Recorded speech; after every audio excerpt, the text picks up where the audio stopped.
Юные первооткрыватели, ребята из Коми, отправились в Москву на первый международный детский культурный форум. Он будет проходить с 25 по 27 августа. Участников ждет насыщенная программа, более 60 мероприятий. Это мастер-классы, мотивационные встречи, экскурсии, лекции и арт-школы. Всего в форуме примут участие более 1500 детей из 11 субъектов Российской Федерации.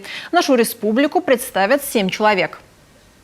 Детей выбирали, конечно, был какой-то кастинг, мы высылали заявки. И вот то, что выбрали именно нас на самый первый форум, это такая, с одной стороны, большая гордость. То есть, значит, эти дети уже много чего сумели добиться в этой жизни, в своей сфере.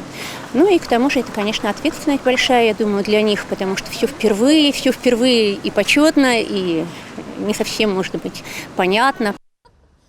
Основные направления форума – это музыкальное, изобразительное, хореографическое и театральное искусство, кино и анимация, музейная деятельность и традиционные и новые медиа. Сергей Безруков, Игорь Бутман, Николай Цискоридзе и другие российские звезды поделятся своим опытом и профессиональными секретами. Одним из знаковых событий станет встреча участников с министром культуры Российской Федерации Ольгой Любимовой. Сперва я вообще очень хочу поблагодарить за возможность посетить этот форум.